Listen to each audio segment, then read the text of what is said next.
YouTube viewers அனைவருக்கும் வணக்கம். இன்றைக்கி நம்ம இந்த வீடியோவில் சிம்ம ராசிக்கான புத்தாண்டு ராசி பலன் பற்றி பார்க்க போகிறோம். 2025 வருடம் அப்படின்னு பார்த்தீங்கன்னா பல நல்ல விஷயங்களை கொண்டு வந்துட்டுருக்கு. அதாவது பார்த்திங்கன்னா நமக்கு ராசியில் 2வது வீட்லேயே கேதுவுடைய அமர்வெல்லாம் இருந்த காலத்தில் நிறைய நல்ல விஷயங்கள் நமக்கு கிடைக்காமையே போயிருக்கும். பண ரீதியான பிரச்சனைகளை அதிகபட்சமாக சந்தித்த நபர்கள் அப்படின்னு பார்த்திங்கன்னா சிம்மராசிக்காரர்கள் அப்படின்னு சொல்லலாம். என்ன அப்படின்னா பல முட்டுக்கட்டைகளை அதிகமாக பார்த்த நபர்களும் சிம்மராசிக்காரர்கள் தான். என்ன காரணம் அப்படின்றத பற்றி விரிவாக பார்த்துக்கலாம். இந்த சிம்மராசிக்காரர்கள் தொடர்ந்து பிரச்சனைகளில் ஈடுபட்டுக்கிட்டே இருக்காங்க. பலவிதமான போராட்டங்களையே போய்கிட்டு இருக்கு. நினச்ச மாதிரி எந்த விஷயமுமே கிடைக்கல அப்படிங்கிற சூழ்நிலை இருக்குது. அது பார்த்திங்கன்னா இந்த கிரகங்களுடைய அமர்வுகள் பொறுத்து தான் எல்லா விஷயமும் நடந்தது. இந்த 2025 பலவிதமான மாற்றங்கள் அப்படின்றது நிச்சயமாக வந்தே தீரும். சனி பயிற்சி இருக்குது, குரு பயிற்சி இருக்குது, ராகு கேது பயிற்சி இருக்குது. உங்களோட ராசிக்கு ரொம்ப முக்கியமான பயிற்சியே ராகு கேது பயிற்சி தான். இந்த பயிற்சி காலகட்டத்துக்கு அப்புறமா தான் நன்மைகள் அப்படின்றதே உங்கள் கைக்கு வரும். தெரியாத விஷயங்களில் தலையிட்டு பிரச்சனைகளை மாட்டிக்கிட்டது, பண ரீதியான விஷயங்களில் போய் மாட்டினது, கடன்கள் தலையில் பாரமாக விழுந்தது, எல்லாத்துக்கும் ஒரு முற்றுப்புள்ளி வைக்கக்கூடிய வருஷமாக இந்த வருஷம் அமைய போகுது. இப்போ பலன்களுக்குள்ளே போயிடலாம். 2025 கிரக நிலைகள் அப்படின்னு பார்க்கும்பொழுது சிம்ம ராசிக்கு 2வது வீடு குடும்பஸ்தானம் மற்றும் தனஸ்தானம். இந்த இடத்துல கேதுவுடைய அமர்வு இருக்குது. கேது எப்போ உட்காந்ததோ அப்பத்திலிருந்தே பலவிதமான பிரச்சனைகளை பார்த்துக்கிட்டே இருந்திருப்பீங்க பண ரீதியாக. அதாவது கடவுள் மேலே அப்பப்போ நம்பிக்கை வரும், திரும்ப அப்பப்போ நம்பிக்கை போயிடும். சிலருக்கு பார்த்திங்கன்னா ஞான மார்க்கம் அப்படின்றது ஜாஸ்தியாகிட்டே போயிருக்கும். வேலைக்கு போகக்கூடிய நபர்களாக இருந்தாலும் சரி, படித்து முடிச்சுட்டு வேலை கிடைக்கல அப்படின்ற மாதிரியான ஒரு சூழ்நிலையும் இருந்திருக்கும். தன பிராப்தம் கொடுக்கக்கூடிய அந்த 2ஆம் வீடு அப்படின்னு பார்த்திங்கன்னா கேது அமர்வால் வேலை கிடைக்கல அப்படின்ற ஒரு சூழ்நிலை இருக்கும். அதிகபட்சமாக நபர்களுக்கு பார்த்திங்கன்னா நம்ம படித்ததுக்கும் வேலை செய்யறதுக்கும் சம்மந்தம் இல்லாத ஒரு வேலைக்கு போகிறதுக்கு உண்டான சூழ்நிலைகள் ஏற்பட்டிருக்கலாம். இப்போ பாருங்கள், நமக்கு அதிகபட்சமாக சம்பளமே கிடைக்காம ரொம்ப அற்பமான சம்பளம், ரொம்ப கம்மி சம்பளத்துக்கு வேலைக்கு போகக்கூடிய சூழ்நிலையும் நமக்கு வர்றதுக்கு உண்டான வாய்ப்புகள் உண்டு. இது எல்லாத்தையும் ஃபேஸ் பண்ணிகிட்டு இருக்கக்கூடியவங்க அப்படின்னு பார்த்திங்கன்னா சிம்மராசிக்காரர்களாக இருப்பாங்க. இது கேதுவோட பெயர்ச்சிக்கு அப்புறமா நமக்கு 2வது வீட்டில் இருக்கக்கூடிய கேது இந்த வருடம் பார்த்திங்கன்னா வருட தொடக்கத்தில் ஒரு 4-5 மாதத்துக்குள்ளேயே நமக்கு பெயர்ச்சிகள் நடக்க ஆரம்பிச்சிடும். அப்போ கேதுவோடைய பெயர்ச்சி ராசியில் உட்காரும். ராசியில் கேது இருக்குன்னா அது பகையோட ஸ்தானம் அப்படிங்கிறதுனால நம்மளை அது எந்த டிஸ்டர்பும் பண்ணாது. பெரிய அளவு பாதிப்புகள் அப்படின்றது நிச்சயமாக இருக்காது. தன ரீதியான விஷயங்கள் நல்ல முன்னேற்றம் கொடுக்கும். புதிய வேலைக்கு போகிறது, வாழ்க்கையில் முன்னேற்றம் அடையிறது, பணத்தை சேர்த்து வைக்கிறது, சந்தோஷப்படுறது, கடன்கள்லேருந்து வெளில வருது, இது எல்லாத்தையுமே சேர்க்க போகிறது இந்த வருஷம் அப்படின்னு சொன்னால் அதுக்கு மிகையே இல்லை. ஸோ கேது உட்காந்து பலவிதமான போராட்டங்கள் கொடுத்தது எல்லாத்தையும் மாற்றக்கூடிய தன்மை அப்படின்றதும் இந்த வருஷத்துக்கு கண்டிப்பான முறையில் இருக்குது. 4வது வீடு அப்படின்னு பார்த்திங்கன்னா தாயார் ஸ்தானம் மற்றும் சுகஸ்தானம். இந்த இடத்துல புதனுடைய அமர்வு இருக்குது. புதன் 4வது வீட்டில் இருக்குன்னு போது தாய்க்கு செல்லப்பிள்ளையாகவே இருக்கலாம். அம்மாவோட நல்ல ஒரு ஃப்ரெண்ட்ஷிப்பாகவே போய்கிட்டு இருக்கும். தேவையில்லாத காரசார விவாதங்கள்லாம் வராது. அப்படியே வந்தாலும் கூட உடனே காலையில் சண்டை போடுவோம், மதியானத்துக்குள்ளே சரியாயிடுவோம் அப்படின்னு இல்லையா, அந்த மாதிரியான சூழ்நிலைகள் தான் இருக்கும். சிம்மராசிக்காரர்கள் என்ன தான் கோவக்காரர்களாக இருந்தாலும் அவங்க என்ன கோவமாக இருந்தாலும் உடனே சரி செய்யக்கூடிய நபர்களாக இருப்பாங்க. அதை கேரி ஃபார்வர்ட் பண்ணி நாளைக்கு நாளன்னைக்குன்னு அப்படி தொடர்கதையாக போகிறதுக்கு உண்டான வாய்ப்புகள் அவங்கக்கிட்ட இருக்கவே இருக்காது. பேகேஜே வச்சுக்க மாட்டாங்க.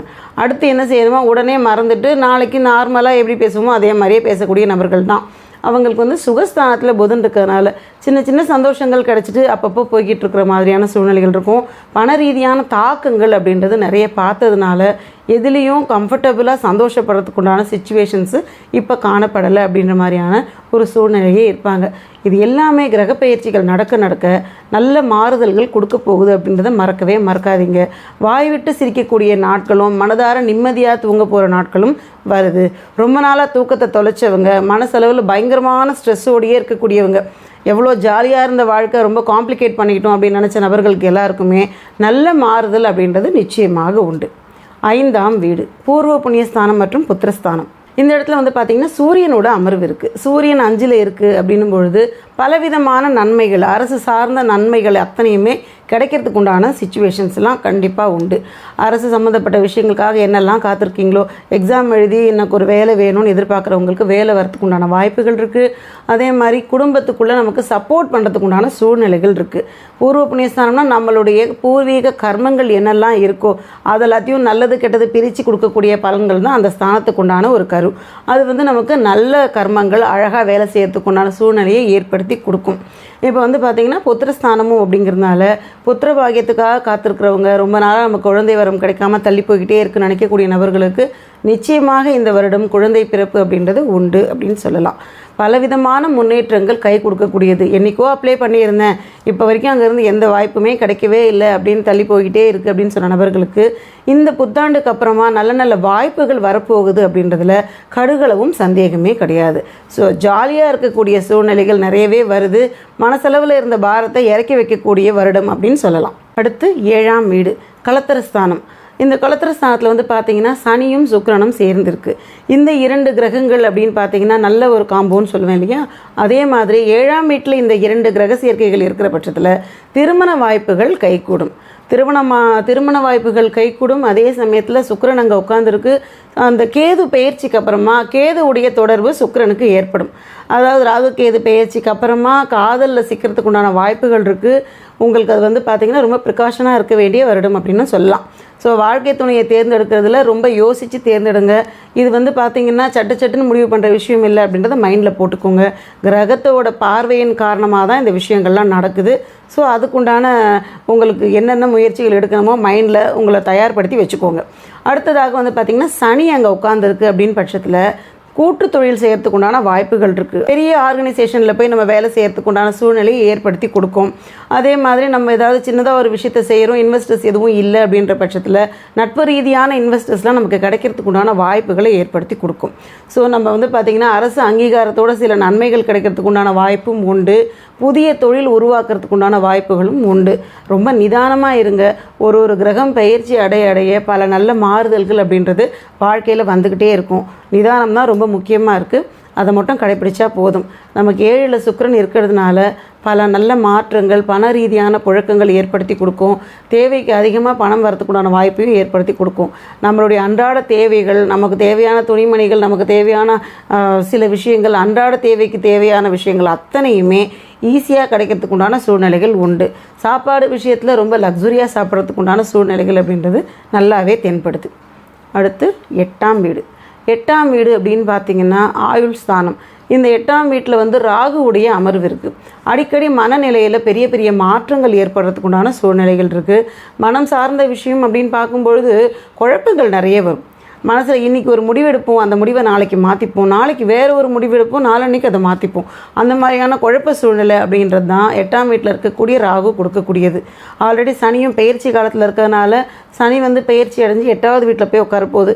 அஷ்டமத்தில் சனி வந்தால் பெரிய பாதிப்புகள் வருமே அப்படின்ற ஒரு கலக்கம்லாம் உங்களுக்கு தேவையே இல்லை. ஏன்னு பார்த்தீங்கன்னா 8ல் சனி வந்தாலும் வாழ்க்கை தரம் உயரத்துக்கு உண்டான நல்ல விஷயங்களை கொடுக்க போகுது அப்படின்றதுல எந்த மாற்றமும் இல்லை. ராகு வந்து 8ல் உட்காந்து குழப்பத்தை நிறைய கொடுக்குது. ஆரோக்கிய குறைபாடுகளும் நிறைய வருது. அதாவது நல்லா இருக்கிற மாதிரியே இருக்கும், டக்குன்னு உடம்பு சரியில்லைன்னு படுத்துருவோம். ஒரு வாரம் உடம்பே சரியில்லாத மாதிரி இருக்கும், அப்புறம் திருப்பி நார்மலாகும். இது ஒரு தொடர்கதையாகவே போய்கிட்டு இருக்கு அப்படின்னு நினச்ச நபர்களுக்கு ராகுவுடைய பெயர்ச்சி அப்படின்றதும் இந்த வருஷத்தில் இருக்குது. இந்த வருஷம் ராகு பெயர்ச்சிக்கு அப்புறம் வந்து பார்த்திங்கன்னா ராகு 7ஆவது இடத்துல வந்து உட்காரும்.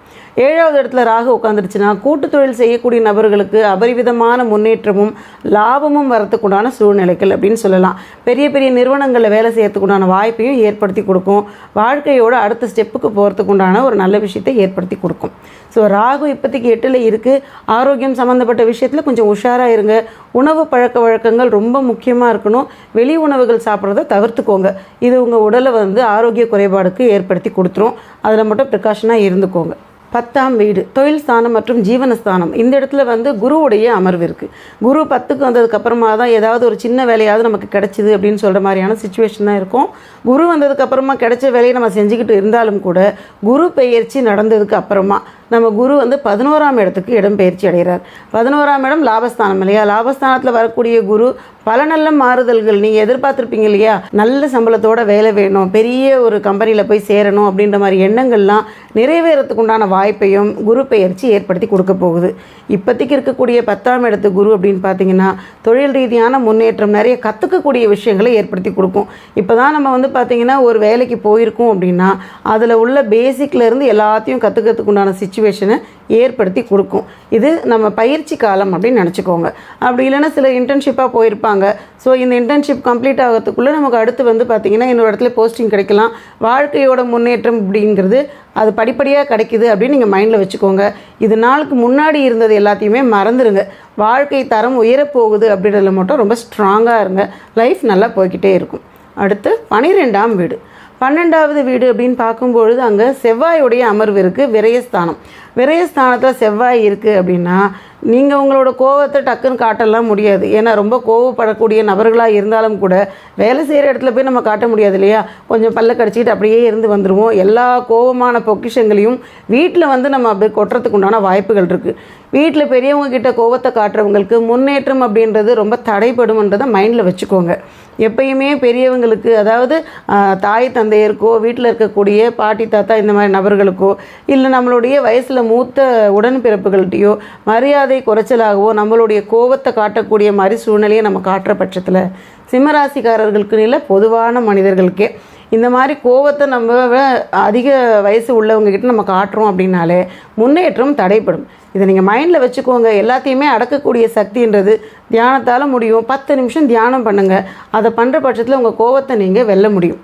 ஸோ இந்த ஒரு விஷயத்தை ஃபாலோ பண்ணால் போதும். கோவத்தை குறைச்சிக்கிட்டிங்கன்னா வாழ்க்கையில் முன்னேற்றம் அப்படின்றது நிறைய அடுக்கடுக்காக வரதையும் நீங்கள் பார்க்கலாம். 2025ஆம் வருடத்துக்கான தொடர் வழிபாடு அப்படின்னு பார்த்தீங்கன்னா டெய்லி ஏதாவது ஒரு வழிபாடு செய்யணும் அப்படின்னா குலதெய்வ வழிபாடு தொடர்ந்து பண்ணிகிட்டே இருங்க. நீங்கள் கோவிலுக்கு போகணும் அப்படின்னு கூட அவசியம் இல்லை.